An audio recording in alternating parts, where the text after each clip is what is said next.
Wako tayari? Sawa. Makofi mengi sana. Namkaribisha Deogratias Bwire ambaye ni Director of Empowerment and Human Rights Response kutoka LHRC. Makofi mengi kwa Deo.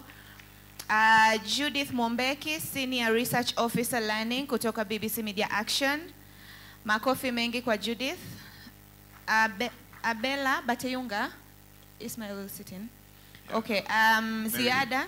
Mary, while you are announcing the panelists, can we have the podcast team setting up the mics ready for this session? Ndugu zangu wa podcast. We need the mics for the podcast.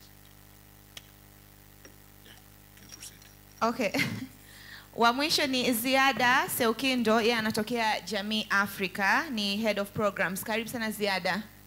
Makofi jamani kwa Ziada.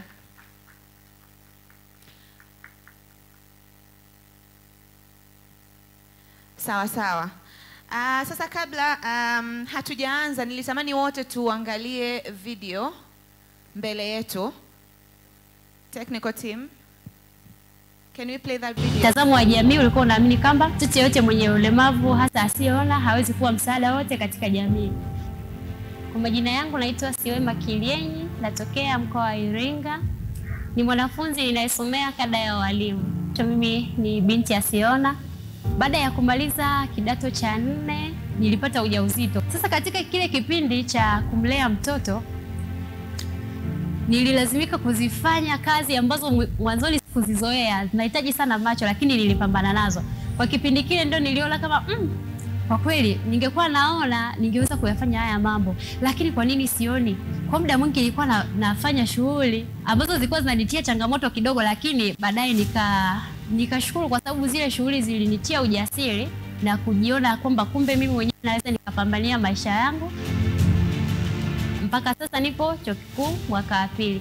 Kwa hiyo zile notion na mitazamo ya jamii ambayo ilikuwa hasi, kwa upande wangu niliweza kufanikisha kuiondoa kwa kuchangamana na jamii na kufanya shughuli mbalimbali za kijamii ambazo zinafanywa na watu wa kawaida. Kwa jamii iwe ni chanzo cha kuwasapoti walemavu katika mambo mbalimbali, shughuli za kiuchumi, kisiasa, kielimu, kidini na shughuli nyingine zote za haki za binadamu, ili walemavu waweze kusonga mbele katika maisha na jamii iweze kuendelea.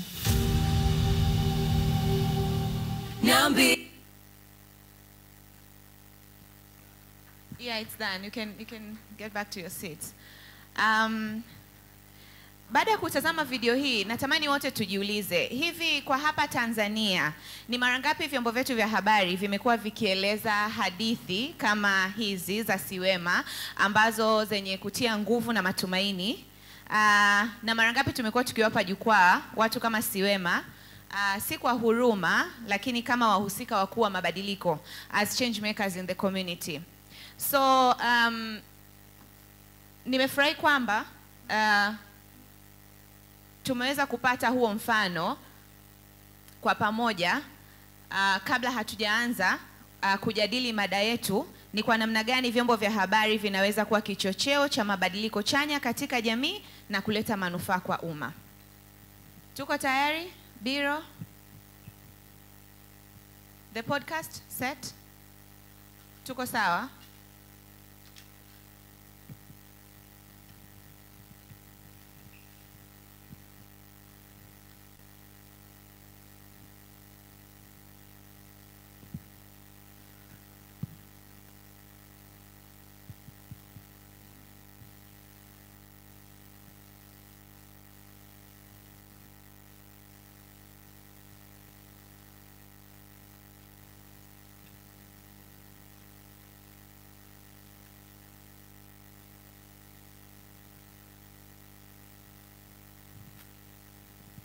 Okay. Asanteni sana panelists wangu kwa kunijoin asubuhi hii. Moja kwa moja napenda kuanza na Judith kutokea BBC Media Action. BBC Media Action imekuwa ikifanya kazi katika maeneo ya afya, utawala bora, programu za vijana. Kwa mtazamo wako, ni mambo gani ya msingi yanayofanya maudhui ya vyombo vya habari yasiwe tu ya kutoa taarifa, mitazamo na tabia kwenye jamii? Asante Mary Goret. Ili maudhui ya vyombo vya habari yaweze kuwa si ya kutoa taarifa bali ya kuleta pia mabadiliko ya kitabia na kimtazamo.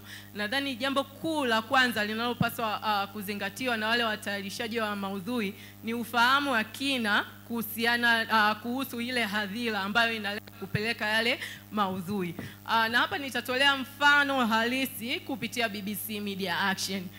Sisi BBC Media Action, kabla ya kuandaa maudhui yoyote, lazima huwa tunafanya utafiti ili kuweza kuelewa sasa ni changamoto gani zipo katika jamii, lakini mahitaji jamii hiyo ina uhitaji gani. Na hapa ninazungumzia kama vipindi vyetu vya Niambie hivi venye zaidi ya miaka 10. Kabla ya kurusha kipindi kile cha kwanza kabisa, tulifanya utafiti kuweza kujua hivi, kwa sababu hivi vipindi vina wa target vijana wenye miaka 15 mpaka 35. Kwa hiyo tulifanya utafiti kuweza kujua mahitaji yao, lakini pia tulifanya utafiti kujua wanatumia vyombo gani vya habari, yani wanatumia vyombo gani, lakini hata ni muda gani sahihi sasa wa kuweza kurusha hivyo vipindi na format gani, kwa sababu kwenye Niambie pia tunatumia mitandao ya kijamii. Sasa format gani ambayo vijana wanaipendelea. Ukiachana na ufahamu wa kina kuhusiana na walengwa wa maudhui, lakini pia watayarishaji wa maudhui, ili haya maudhui yasiyo ya kulenga kuleta taarifa tu bali kuleta mabadiliko. Kitu kingine kinachohitajika kufanya ni kuwa na simulizi zile ambazo zinalenga moja kwa moja, zinahusisha wanajamii. Sio simulizi zinazozungumzia changamoto tu, lakini pia simulizi ambazo zinaleta suluhisho. Yani hawataki kusikia, yani tuligundua katika tafiti zetu, watu hawataki kusikia tu kuhusu changamoto, lakini wanataka kuona mifano halisi. Tumemwona kama hapa Siwema amezungumzia changamoto zake, lakini akazungumzia na suluhisho, amefanya nini. Kwa hiyo jamii inataka kusikia hiyo. Lakini ukiachana na hilo pia Mary, kwenye sisi kama BBC Media Action pia tunajaribu kutumia lugha zile nyepesi. Unajua unaweza ukawa na ujumbe mzito, ukitumia ile lugha nzito inakuwa ngumu sana. Tuliona hata jana tulipokuwa tunarekodi vipindi vyetu vya Niambie, tulikuwa tunajaribu tunazungumzia sana ushiriki wa vijana kwenye masuala ya kiraia. Ni mambo nyeti sana tulikuwa tunazungumzia pale, lakini tulikuwa tunajaribu kutumia lugha ile nyepesi. Lakini pia ili sasa hawa watayarishaji wa maudhui waweze kuandaa maudhui ambayo si taarifa tu bali ya kuleta mabadiliko, wenyewe pia wanahitaji kujengewa uwezo. Yani wale waandishi wa habari wale au watayarishaji wa maudhui wanahitaji pia wajengewe uwezo ili kuweza sasa kuandaa maudhui ambayo yataenda kuleta mabadiliko. Sasa sisi kama BBC Media Action tumekuwa tukifanya kazi na redio za kijamii na za pembezoni kule. Kwa hiyo tumekuwa tukijaribu kuwajengea uwezo hawa waandishi wa habari kwa kushirikiana na asasi za kiraia. Tumekuwa tukifanya kazi na TBI kwa kutengeneza content ile ambayo itawafikia vijana. Nadhani ni hayo tu kwa ufupi. Asante Mary. Asante Judith. Jamani, makofi mengi kwa Judith. Niende moja kwa moja kwa Deo kutoka LHRC. Mnashughulika na masuala ya kisheria na haki za binadamu. Unadhani kwa namna gani vyombo vya habari vimechangia ama kuathiri upatikanaji wa haki za binadamu na masuala ya kiraia kwa hapa Tanzania? Asante sana Mary Goret. Najaribu kuimagine haki za binadamu bila vyombo vya habari. Ni kazi kubwa sana kuweza kufanikisha hii kazi ya utetezi bila matumizi ya vyombo vya habari. Legal Enumerated Center kwenye programu zake inatumia vyombo vya habari, tunaita mainstream. Mainstream kwa Kiswahili ni nini? Kwa maana ya TV, hizi national TV, lakini magazeti, lakini pia vyombo vya habari vya kwenye mitandao na vyombo vya habari kwa maana ya redio za kijamii. Zote hizi tunafanya nazo kazi. Sasa tunafanya nazo kazi zaidi eneo matatu na kuonesha namna gani ambavyo vyombo vya habari vimefanikisha kazi kubwa ya utetezi wa haki za binadamu ambayo imefanywa kwa miaka takriban 30 ya Kituo cha Sheria na Haki za Binadamu. Kwenye eneo la uelewa wa masuala ya haki za binadamu kwa wananchi. Ukiangalia tumefanya evaluation ya mpango mkakati wa Kituo cha Sheria na Haki za Binadamu kwa miaka 6 iliyopita mwaka jana. Wale wanufaika wote ambao walifikiwa na huduma hizi za uwezeshaji kwa maana ya ufahamu wa haki zao, takribani 60% walikiri kuchukua hatua baada ya kupata uelewa. Kuchukua hatua kwa maana ya kuweza kutoa taarifa za uvunjifu wa haki za binadamu kwenye mamlaka husika, lakini pia kutumia kwa maana ya kwenda mahakamani kutafuta huduma za msaada wa kisheria na kadhalika. Sasa pale kwetu tuna vituo vya huduma za msaada wa kisheria takriban 3 kwa maana ya hapa Arusha, Dar es Salaam pamoja na Dodoma. Kwa mwaka tunapokea wateja sio chini ya 36,000 hadi 40,000. Unaweza ukaona wote hawa wanaweza wakafika kutafuta huduma za msaada wa kisheria baada ya kuona wanahitaji, kwamba wameelewa haki zao na wameelewa njia tofauti za kutafuta haki zao pia. Lakini pale kwetu pia tuna mfumo wa kupokea matukio ya uvunjifu wa haki za binadamu kwa maana ya wanajamii kutoa taarifa kama kuna matukio ya uvunjifu wa haki za binadamu umetokea sehemu yoyote ile, kwa maana ya mikoani, lakini hapa na Dar es Salaam pia. Tuna kituo ambacho kinapokea matukio na tunayaingiza kwenye mfumo, tunayachanganua na tuna respond ili kuweza kuwasaidia kupata haki zao. Lakini eneo lingine, naomba nimalizie hili, najua muda, nimalizie hili kidogo tu. Tumeweza kufanikiwa kwa kiasi kikubwa sana kuleta accountability kwa maana ya uwajibikaji kwenye vyombo na pia wale ambao wanahusika na kulinda haki na kuweza kutekeleza haki. Mara nyingi tunapokuwa tunapokea matukio ya uvunjifu wa haki za binadamu, tunawasiliana vyombo husika moja kwa moja kwa maana ya kuandika barua au kufanya kikao. Lakini sana sana kwa vyombo vya habari tumekuwa tukitoa matamko. Nadhani mnafuatilia statements, press release kwa tukizitoa. Kwa kiasi kikubwa sana zimeleta mabadiliko makubwa kwa vyombo vya usimamizi wa haki. Kwa mfano kama polisi, nadhani mnaona polisi limedevelop tabia ya kuwa na wenyewe wanatoa public kazi ambazo wameifanya, matukio ambayo wameyapokea, kimsingi wamefanyia kazi vipi kwa mwezi huo husika.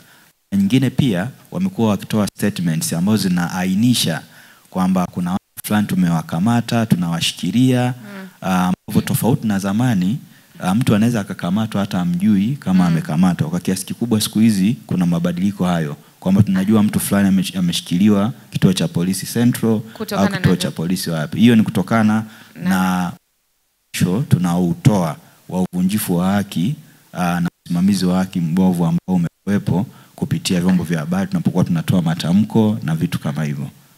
Asante Deo. Niendelee kidogo. Asante Deo. Asante. Asante sana. Jamani tumpige makofi Deo. Asante, umetaja hapo kwamba mnatumia vyombo vya habari, lakini tumeungana hapa na Abela Mateyunga. Tumeswitch haraka sana. Yeye anatokea Tanzania Bora, ni Executive Director. Abela, hebu tuambie, mnafanya kazi na vijana katika kuhamasisha ushiriki wao katika masuala ya kiraia kwa kutumia mbinu bunifu, innovations. Ni njia zipi za kuwasilisha taarifa kupitia vyombo vya habari, media formats and platforms, ambazo zimekuwa na mafanikio makubwa zaidi katika kuwafikia na kuwahamasisha vijana hapa Tanzania? Good morning, and apology for being late. I had car issues, but never mind. Yes. I'm happy I'm here. So we, as Tanzania Bora, one of the biggest pillar, it's media, apart from art that we do. And in media, we produce a couple of media outlets. So we have done a lot of radio programs with community radio. We've done radio drama. So for us, we look at youth across the country, not just urban-centered. We're also looking at like rural youth And so we try to look at the environment that the young people will be reached out. For the past 10 years, I say we've had MAU with like close to 10 to 15 media, radio, community radios across the country, even in Zanzibar. And we did a program, I think 2 programs, one with governance called Tanzania Nazungumza, means the one Thamani ya Binti, just looking at the girls' issue through radio drama and hip hop and art and poetry and spoken word. And then we've done TV shows. So we have done at least close to 9 or 10 TV shows. We have had, again, MAU with big media program like ITV, TV, BBC, BBC Media and Sahara Media, to mention but few. And we do different TV programs. But our programs are very playful. Then we can talk about constitution through dance, or we can talk about the youth through debate. So our programs are colorful, dance, hip-hop, and all that. So it's a radio program, TV program, but also we use a lot of songs. We do music videos. We use cartoons. We work close with Masoud Kipanya. Sometimes we actually involve him in that cause conversation. We do a lot of media campaign through PSA. So we need PSA, public service, and we work with a couple of partners to saying or to say that it's either digital or mainstream. Whatever we do, we try to make sure that it speaks to the youth, to the demographic and geographic location, and it's in the format that kufikia mapema na haraka. Umetaja hapo drama katika kuwafikia vijana kama one of the formats ambayo inafanya vizuri, na hata nyimbo. Na pia Judith wakati anaanza alimention pia kwamba wanafanya BBC wanafanya tafiti kuelewa ni lugha gani rahisi ambao wanaweza kuwafikia vijana. Asante sana Bella. Jamani tumpige makofi ya Bella. Niende kwa Ziada Seukindo, yeye anatokea Jamii Forums. Wote tunafahamu Jamii Forums imekuwa jukwaa linaloaminika kwa majadiliano lakini pia na upatikanaji wa taarifa. Ziada, ni mambo gani ya msingi asasi za kiraia, kwa sababu wako hapa wanaazaki, wanapaswa kuzingatia wanapotumia vya habari kwa ajili ya kuhamasisha mabadiliko chanya misinformation, kwa sababu tunajua zaki zinafanya uchechemuzi kwa maeneo mbalimbali. Sasa hivi tuna zama za misinformation, lakini na AI imeingilia hapo katika. Mambo gani tunapaswa kuzingatia ili tuweze kujifunza wote? Okay, asante. Naweza kusema kwamba taarifa inatakiwa kulindwa.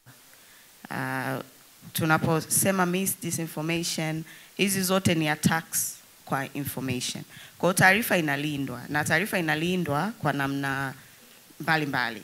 Taarifa inalindwa kwanza, unaweza kulinda taarifa digitally, kwamba kwa kuhakikisha kwamba hiyo source iko safe, na kadhalika. Kama unatumia tunasema digital platforms, kuhakikisha kama hizo platforms ziko salama.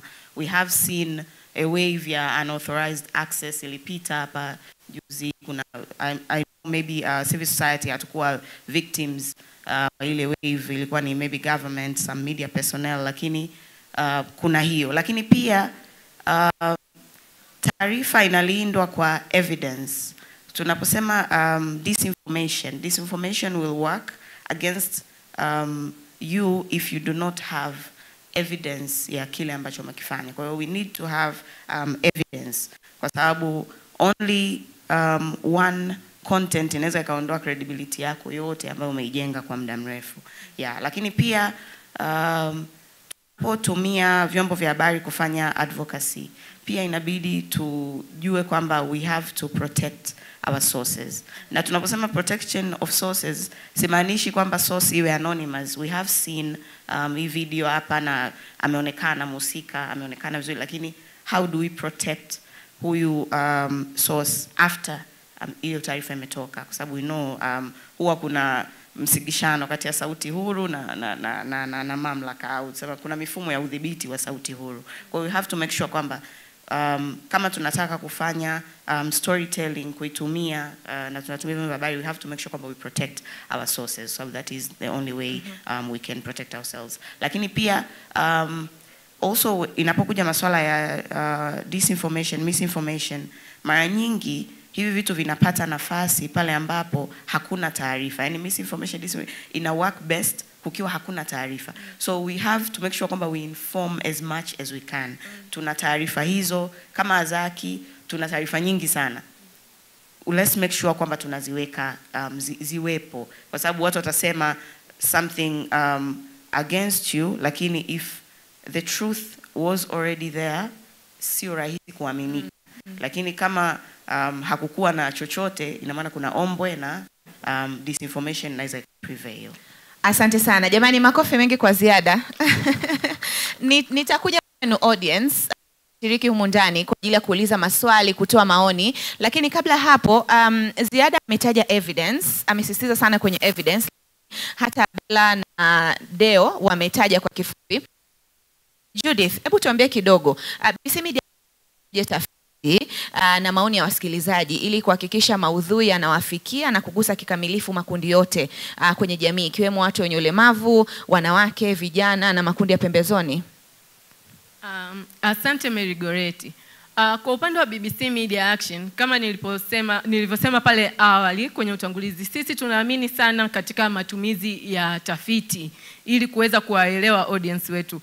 Sasa kwa upande wa makundi ya pembezoni yale na watu wa makundi maalum, mara nyingi sana tunapofanya zile tafiti tunalenga pia kuangalia nani tunamfikia na nani hatumfikii na kwa nini, ili kuweza sasa kutusaidia kama yale makundi ya pembezoni tuyafikii, sasa kuangalia namna tunaweza kuyafikia.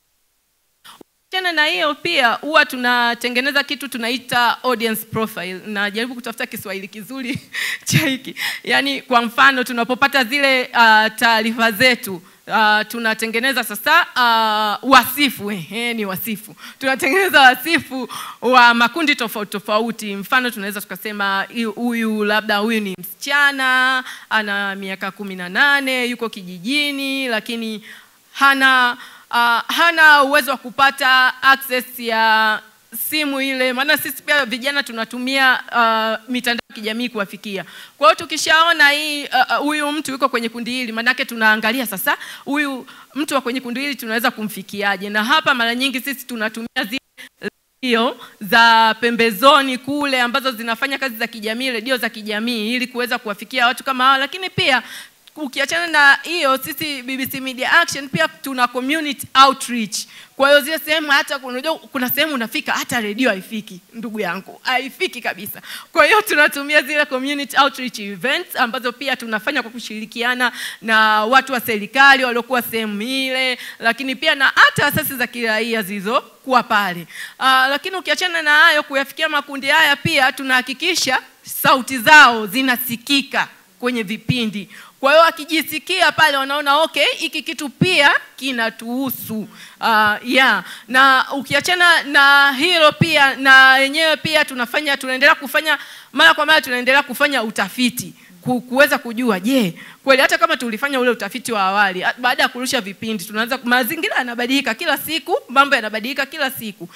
Bado hivi vyombo vya habari tunavyotumia bado ni relevant, lakini huu muda tunaorusha vipindi bado ni relevant. Kwa hiyo kupitia hiyo tunajifunza, kupitia tafiti tunajifunza na kufanya mabadiliko, na tunashirikiana pia na waandaji wetu wa vipindi. Tunakaa nao na kuambia, bwana, hiki tunachotengeneza bwana kwa sasa tubadilike, akifanyi kazi.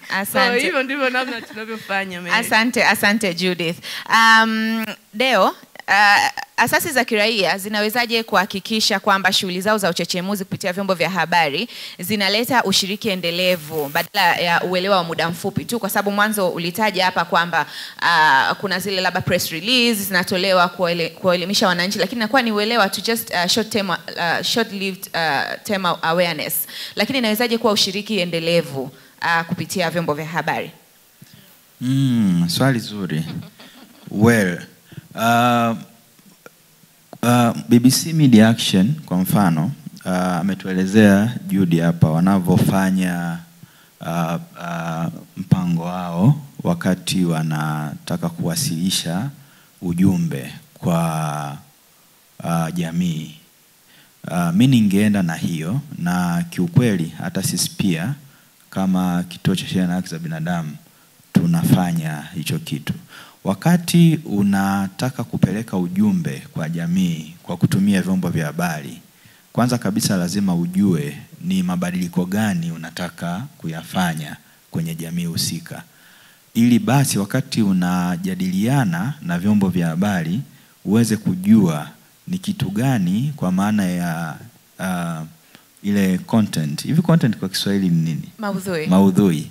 Ile maudhui gani ambayo mnataka kuyawasilisha kwa jamii. Kwa wakati mnapanga maudhui yenu lazima muwahusishe pia na wanajamii wenyewe, kwa sababu ndio ambao wana changamoto ambazo zinataka kutatuliwa.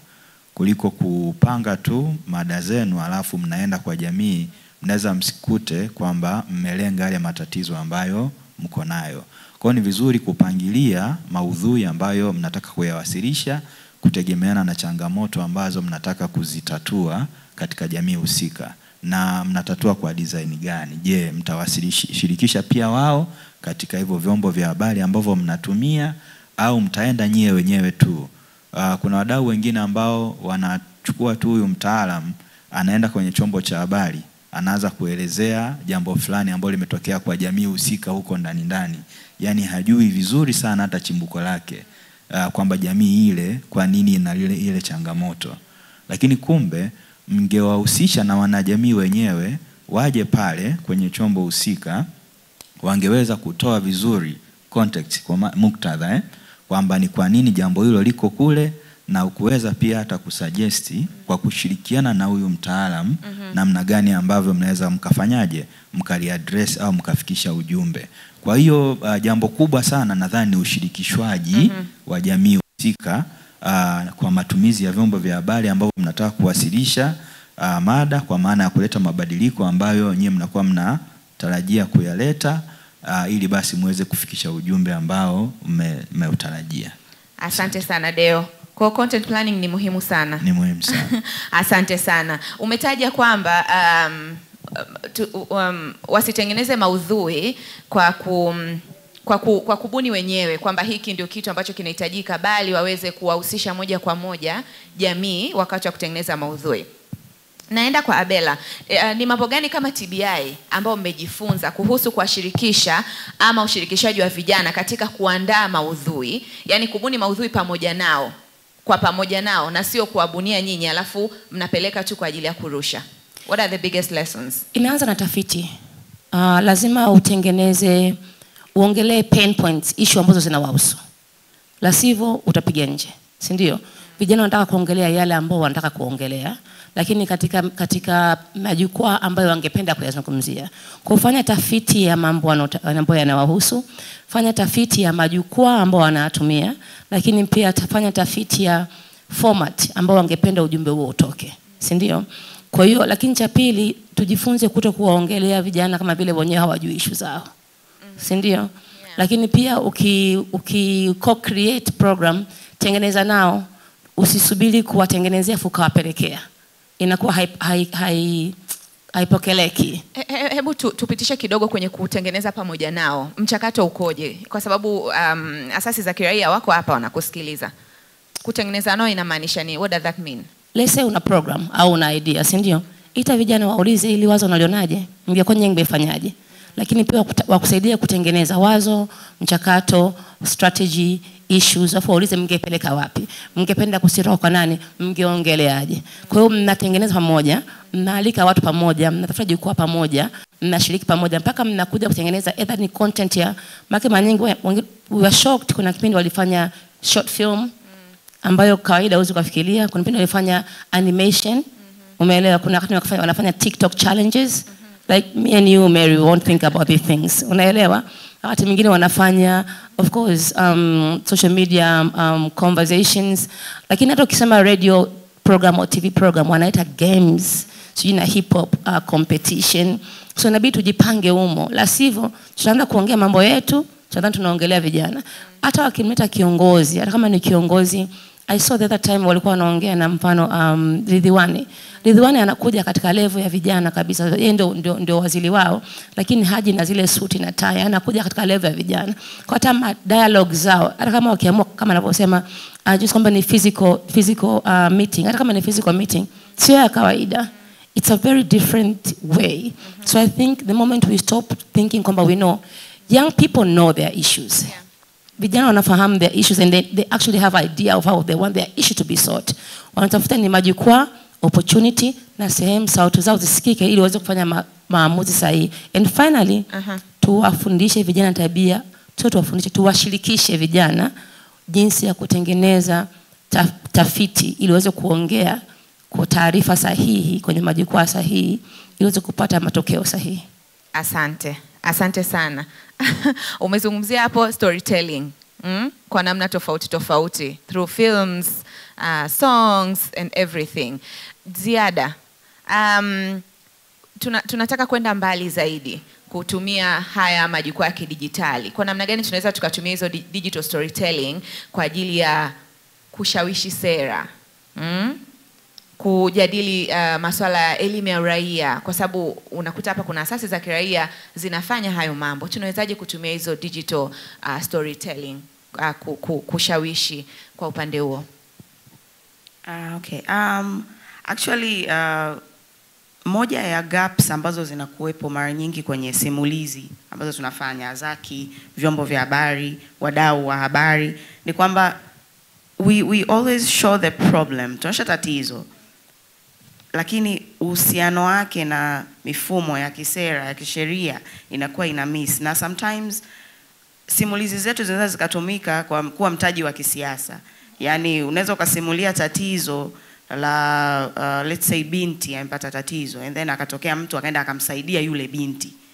Akaifilm akamsaidia, lakini mwisho wa siku ile tatizo bado lipo, kwa sababu ni kwamba yule binti amesaidiwa lakini tatizo bado lipo. So tunafanyaje kuweza kulink, kuonyesha uhusiano wa moja kwa moja wa tatizo ambalo tunaliaddress kwenye simulizi na mifumo ya kisera na ya kisheria. Na hapa ndo inapokuja swala la kwamba kutumia simulizi kufanya advocacy ni costly. It is costly financially, lakini it is also costly, kuna cost za security na kadhalika, lakini it is costly. So inabidi tuwe tayari kuinvest, kwa sababu kuweza kutumia simulizi kuaddress issue ya kisera, ya kimfumo, bila kuonekana kwamba it is haiko original, ni kitu ambacho kinahitaji utaalamu. Kuna utaalamu hapo unahitajika. Kuna juzi nilikuwa naona kwenye group watu wanasema drama ya ilifanya na vijana organized by TBI kwamba iliwa move hadi to tears. Sasa hapo unaona kwamba ni utaalamu hapo umetumika kuweza kutranslate kuaddress swala la kisheria na nini kwenye art. Ni swala ambalo inahitajika utaalamu. Kwa hiyo sasa kama Azaki inabidi tu invest kwenye utaalamu wa kuweza kufanya haya mambo, kwa sababu sio mepesi. It may seem easy tukiongelea tu kwamba tutafanya tutaelezea mabadiliko ya sera ya sheria, tutaelezea ile tatizo na uhusiano wake na mifumo. Bila kuwa na utaalamu hatuwezi tukaconvey ile message. Kwa hiyo you have to invest kwenye utaalamu wa kuweza kutranslate haya mambo kwa namna ambayo ni nyepesi kwa hadhira kuelewa. Asante. Nitarudi kujua changamoto ni nini hapo kwenye kuinvest. Ni asasi za kiraia kwamba zinafanya communications and media kama afterthought, yani sio kitu ambacho kiko kwenye mpango, ama inakuaje? Naomba nisikie kutoka kwenu audience, washiriki kutoka asasi za kiraia. Kuna mtu ana swali ama ana maoni kuhusiana na tunachokijadili? Ni kwa namna gani vyombo vya habari vinaweza kutumika kuleta mabadiliko chanya kwenye jamii? Media as a catalyst for social change and public good. Na pia tumesikia kutoka kwa wataalamu wetu hapa. Kuna mkono kule nyuma. Okay. Kama unataka kuzungumza nyosha mkono tu, mic itakufikia. Asante. Asante. So tuanze kule nyuma. Okay. Habari. Kwa majina naitwa Hassan Kiungi na nawashukuru wazungumzaji kwa kutoa maelezo mazuri. Nilikuwa na swali moja kwa BBC Media Action. Kwa bahati nzuri mimi nimekuwa ni msikilizaji mzuri sana wa vipindi vyao vya Niambie. Nilikuwa naomba makofi jamani, anasikiza Niambie. Sijui wangapi mtu anasikiliza Niambie. Yeah. So kitu ambacho nitaka nikijua kutoka kwao kama wanaweza kutupatia best practice ya ambacho wamekuwa wakifanya kwa muda mrefu. ni aina gani za sera ambazo waishai kuinfluence mabadiliko kwa upande wa Tanzania kutokana na vipindi vyao ambavyo wamekuwa kiviandaa? Asante. Mwingine? Karibu. Asante, naitwa Frankie Holeleshwa. Nina mchango kidogo kuhusiana na siri za taarifa, hasa kwenye vitendo ambavyo vinahusisha unyanyasaji wa kijinsia.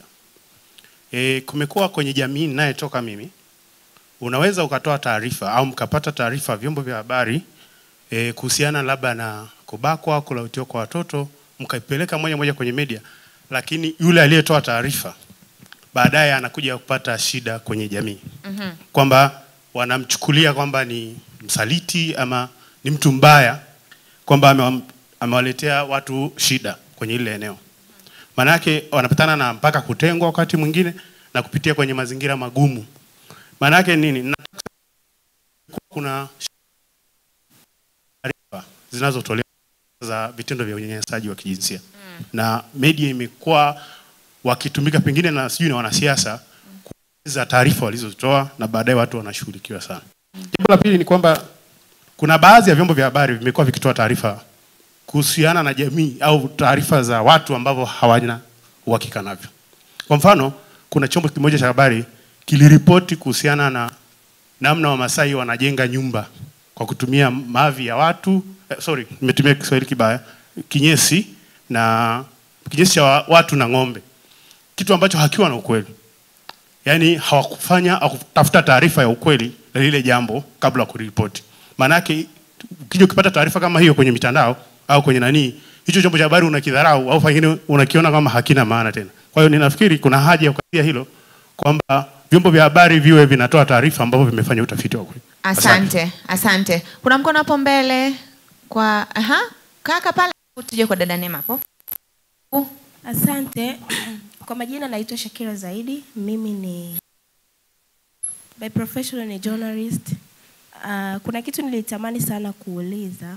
Ukiangalia Tanzania kuna sheria nyingi na sera ambazo zinasimamia media. Lakini ukija tena kwenye ngazi ya organization, yani kama media, mfano BBC, Clouds, sijui nini, wanao sera na sheria ambazo zinasimamia chombo husika. Ukiangalia kwenye hizo sera za Tanzania kuna utakuta unaambiwa uhuru wa kuripoti au uhuru wa waandishi wa habari kuripoti specific news. Lakini ukija kwa waandishi wa habari wenyewe bado kuna ule uoga wa kuripoti taarifa. Kuna baadhi ya sehemu wanaweza kaenda wakakava hizo story lakini kuzipublish ikawa ni changamoto. Yaani unakuta mwandishi wa habari mwenyewe kakusanya hiyo taarifa, ila ikifika kwa editor haiwezi kupita kwenda hewani. Sasa tunafanyaje ili tuweze kutimiza lile lengo ambalo limeandikwa kwenye sera na sheria kwamba kuwepo uhuru wa vyombo vya habari na waandishi wa habari? Asante sana. Wa mwisho kwa sasa. Karibu. Asante, nashukuru sana.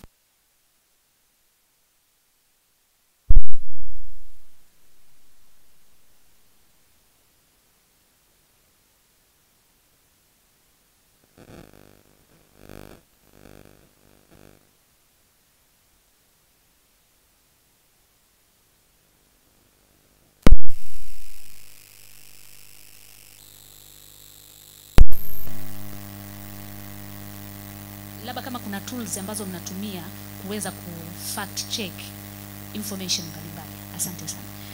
Asante sana. Wa mwisho, sawa. Lakini nitarudi round ya pili guys. I promise we have to be very quick. Wajibu maswala alafu tutarudi tena. Karibu dada, wa mwisho kabisa. Kwa jina naitwa Tunu Kalanje. Mimi nilikuwa nataka kuongelea kwenye issue ya data sharing. As tunafanya research, tuna publish data, lakini for us CSO it's a time sasa kama TBI wamefanya research kwenye kitu fulani na wamepata finding funds ambazo wamekuwa wamezipata kwenye hiyo research, it's better washare na BBC Media, washare pia na CSO zingine ili sasa to save resources, kwa sababu unaweza kukuta TBI wamefanya research ya kitu fulani, kwa sabaja disclose zile informations BBC Media wanaenda kufanya hicho hicho, sisi tunakuja tena tunafanya hicho hicho. Kwa hiyo unakuta tuna lose a lot of resources kwenye kitu kimoja. Asante. Good point. Sharing of resources including tafiti. Tuanzie wapi? Nianze kwa Abela, uko tayari kujibu? Tuna dakika 5 za kujibu maswali ili tuende round ya pili. I'll be very quick. Yeah, I'll start with the last question.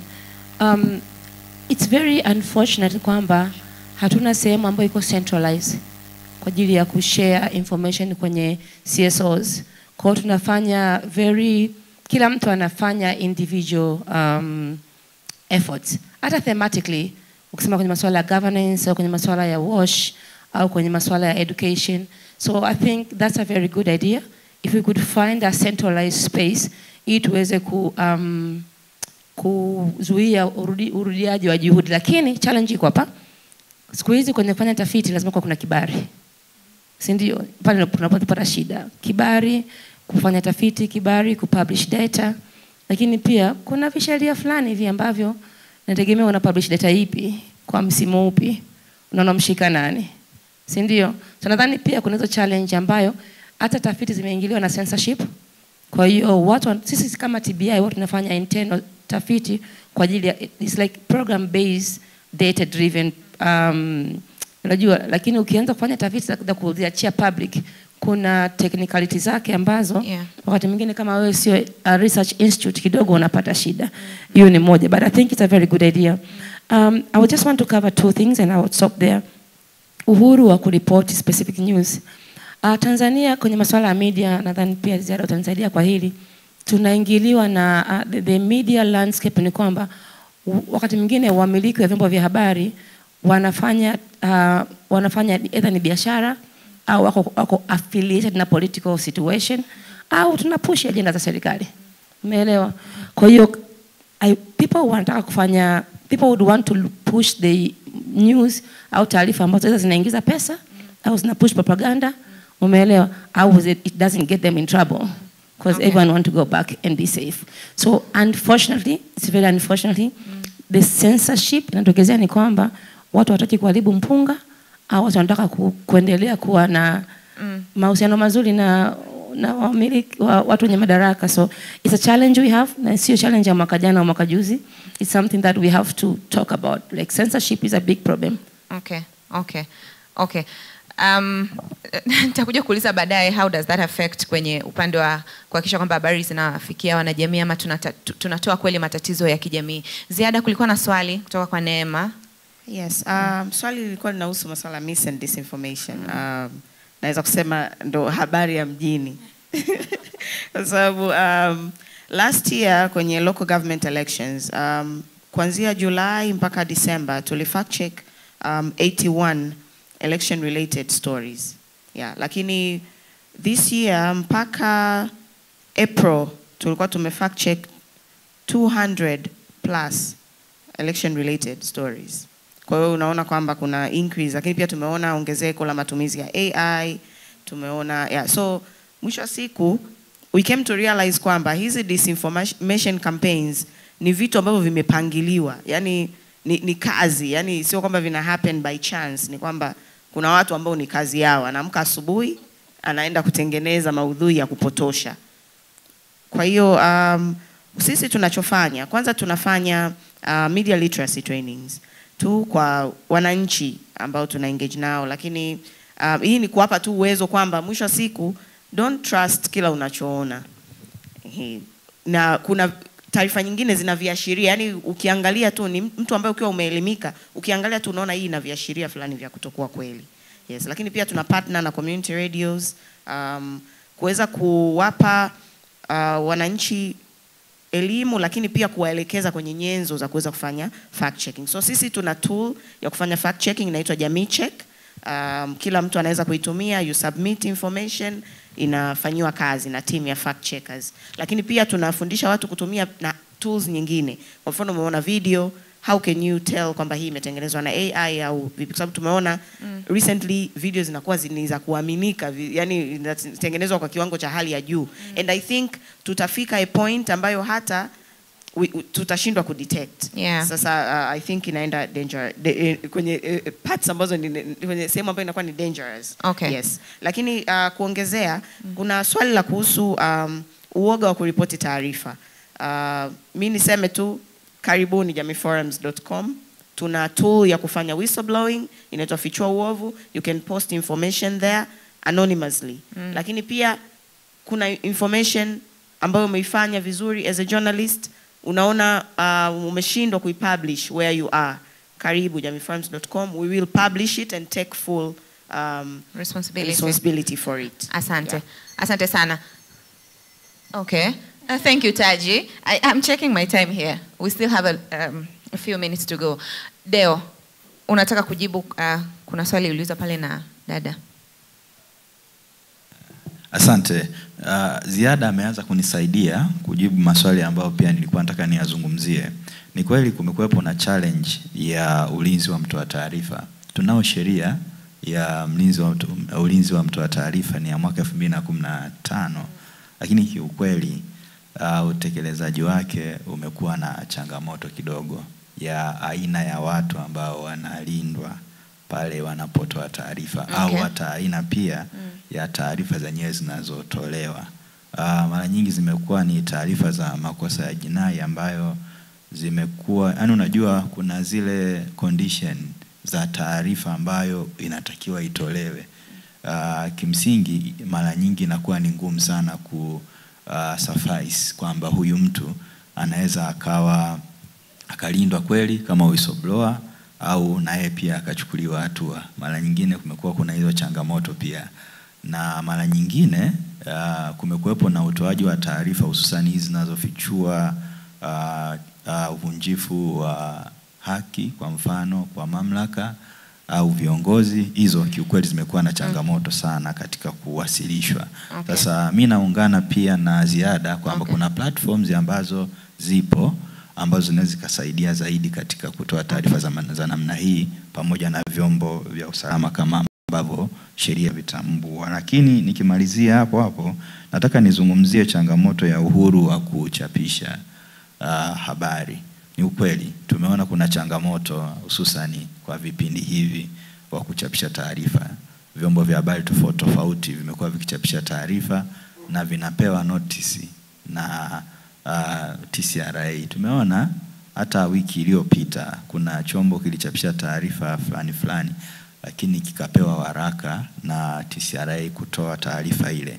Sasa hizi ni changamoto ambazo mfano kama Kituo cha Sheria na Haki za Binadamu imekuwa ikifanyia kazi kwa muda mrefu sana sasa kuweza kusaidia widen space ya masuala ya habari, lakini kumeendelea na challenge kadha wa kadha. Bado tunaendelea kufanya kazi kwa maana ya kuzungumza na kuchallenge sheria, lakini pia na practices ambazo zinaonekana kufanyika, lakini kwa kweli inahitaji mashirikiano ya pamoja na wanahazaki wote pamoja na vyombo vya habari ambavyo vipo.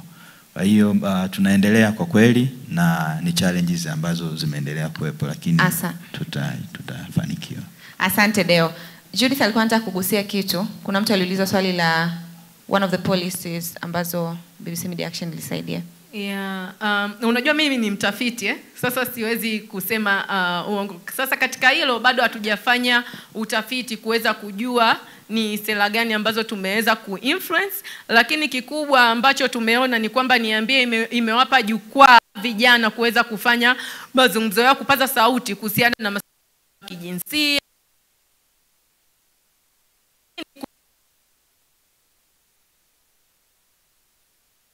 Tulishirikiana pamoja na UNICEF na serikali katika kuboresha agenda ile ya familia bora taifa imara, ambao mradi huu ulilenga kuhamasisha wazazi na walezi wenye watoto kuanzia miaka 0 hadi 18 kutumia njia chanya au njia bora katika malezi na matunzo ya watoto wao. Asante Judith. Just a quick one. Unajua masuala ya sera ukiwa unatoa mchango, I like that question, lakini we also must know kama asasi sio asasi moja inaweza ikasaidia kutoa mchango mkubwa kwenye sera. Ni asasi nyingi jumuishi.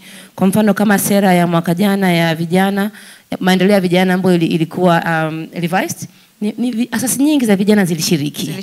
Si ndio? Sera ya mambo ya nje ambayo imekuwa launch mwezi uliopita, asasi nyingi zilishiriki. Sisi kama TBI pia tunashiriki katika mchakato wa kutengeneza sera ya sanaa sera ya sanaa na utamaduni. Lakini pia chini ya sera kuna mipango mikakati ya wizara. Kwa nadhani ni ngumu kwa shirika moja kusema tulifanya hivi, lakini wote tuna contribute, ni kama attribution. Asante. Asante sana Abela. Jamani, naona maswali ni mengi hadi nimeletewa vinote, na kuna watu walikuwa wanataka kuuliza maswali ama kutoa maoni kwenye audience kabla hatujafunga, kwa sababu Taji ameshaanza kunipigia kengele. Sawa, nitaruhusu tu mikono miwili kwa sasa, mnisamee. Dada pale. Karibu. Asante. Kwenye swala la media, kwa sasa hivi kuna social media ambayo imekuwa ikitumika sana na vijana. So my concern ni kwamba ukiangalia mahitaji ya watu ambao wako vijijini na sisi ambao tunaishi mjini ni tofauti. Kwa hiyo kwenye I'm asking BBC Media kwamba wao kama wao kulingana na research zao wanatumia mbinu zipi, labda kwa mfano ikija niambie inakuwa ni live, wanatumia social media, labda kama ni Instagram au labda kama wanatumia ni Facebook, ili kukutana na wale vijana ambao wana access na zile internet. Na hawa wengine ambao wanaishi vijijini, most of them they don't have that access ya internet, au hata vile vyombo vya hizi simu za kubwa wanakuwa hawana. So kwenye ya maeneo kama hayo wao wanatumia nini? Kwamba ni radio peke yake au kuna other means ambao wanaitumia? Asante. Okay, asante. Okay, 5. Perfect. Then I'll give each one of my panel members to wind up on action point, like kulingana na mjadala wetu na maswali. Action point moja kutoka kwenu. Lakini kabla ya nyie, naomba Judith ujibu swali lako quickly. Kwa upande wa BBC Media Action, ukiachana na radio pamoja na social media, pia tunatumia vitu vinaitwa listening groups. Tuna vikundi vya wasikilizaji katika sehemu ambazo hatuwezi kufika. Huko huwa tunawapa flash wale tuna radio washirika kule ambao wako kule, tunawapa flash, wanawapa vile vipindi, wana download vile vipindi, wanaweka kwenye flash, wanawapelekea wale vijana walio sehemu za pembezoni kuweza kusikiliza vipindi vyetu. Lakini pia tuna community live events waga tunaenda kufanya kule, kuchachamua mada hizi ambazo tunazizungumzia. Hivyo inatuwezesha pia kuwafikia wale watu wa pembezoni. Asante. Deo, quickly. Sekunde 30. Asante. Tuendelee kutumia media ili kuweza kuwasilisha taarifa na kuleta mabadiliko katika jamii. Na mfano mdogo ambao ni wa kesi ya kipindi cha nyuma, Kituo cha Sheria na Haki za Binadamu iliweza kufanya hizi kesi za kimkakati ambao bado wanaendelea kuleta impact hadi leo. Kesi ya Mizengo Pinda ya mwaka 2013, ile ya wapige tu kama mnaikumbuka, kwamba kuna kiongozi bungeni alitoa taarifa kwa jeshi la polisi kwamba wapige wananchi, lakini mahakama ilisema kwamba hata viongozi wanaweza wakachukuliwa hatua kwa kauli wanazozisema katika platform tofauti. Wiki kama 2 zimepita, tuliona spika wa bunge akizungumza kuhusiana na kwamba sio msimamo wa bunge kwa baadhi ya wabunge waliozungumza baadhi ya vitu. Manake ni kwamba hakuna immunity kutoka kwa bunge kama mbunge anafanya au anazungumza jambo fulani. Lakini mwaka jana katibu mkuu kiongozi pia alizungumza kuhusiana na wakuu wa mikoa wanaoweza kuzungumza au kufanya makosa au kuvunja haki za binadamu, kwamba wanaweza akachukuliwa hatua. Kwa hiyo yani ile kutumia vyombo vya habari kutoa taarifa, kupublicize na kusisitiza kuhusiana na uwajibikaji inafanya sana kazi. Okay. Na tuendelee kuitumia. Asante sana. Asante, makofi kwa Deo na Judith. Abela? Tanzania Bora is going to continue doing community dialogues. Kuna program Tanzania Nazungumza, tunaenda kwenye town halls na community dialogues tukirekodi sauti za wananchi. Lakini pia tunashukuru kwa jamii imetu invite to bring all our programs kutumia kwenye their platform. So some of our program like leadership master classes na sauti za vijana zinaanza kusikia kwenye program za Jamii Forum. So we are utilizing what we have. We are also starting some of the ideas called Maskani Voices, going into grassroots to sikia vijana wanafanya nini na kuabua hiyo sauti. Na mwishoni we are going to launch a program called Kijana Voice. Is a media ambayo tumekuwa tukijenga kwa muda mrefu. Is a research based media that we want to have a platform where all the youth issues are found there. That's our contribution. Asante sana Bella. Makofi kwa Bella. Ziada, umalizie kabisa. Yeah, kwa kumalizia naweza kusema mfumo mara zote unaogopa ukweli. Yeah, lakini most of all inaogopa ukweli ambao umelindwa. Kwa hiyo tukumbuke vitu vitatu. Mifumo salama tuitumie when we are disseminating information, mfano jamiiforums.com, lakini pia ushahidi uliothabiti ambao unashindwa kupingika, lakini tatu, vyanzo viwe vimelindwa. Asante. Asante Ziada. Judith, umenitonya hapa kwamba kuna kitu hujasema. Yeah, my last point. Ni kwamba mimi ningependa kusisitiza bado asasi za kiraia tuendelee kutumia vyombo vya habari au media kufikisha jumbe zetu, lakini pia tuzingatie tafiti kwa sababu watu wanataka kusikia taarifa za usahihi, lakini hapo pia tuwazingatie wale waandaji maudhui ambao tunataka watufikishie taarifa zetu. Tuendelee kuwawezesha ili kuwafundisha na kuwawezesha ili waweze kutoa yale maudhui sasa yaliyo sahihi. Asante Mary. Asanteni sana jamani, washiriki panelist wangu hapa, Deogratus Bwire ambaye yeye ni Director of Empowerment and Human Rights Response kutoka LHRC, Judith Mombeki ambaye ni Senior Research Officer Learning kutoka BBC Media Action, Bella Bateyunga Executive Director wa TBI, na Ziada Seukindo Head of Programs kutoka Jamii Africa. Mimi naitwa Mary Goreti Richard, ni Head of Productions pale BBC Media Action, Head of Production and Editorial kutoka pale BBC Media Action. Asanteni sana washiriki humu ndani, tujipigie makofi. Taji, nimemaliza. Asanteni sana jamani, makofi mengi kwa panelists wakati wakishuka jukwani. Picha, okay sawa. Tunaomba kupiga picha jamani.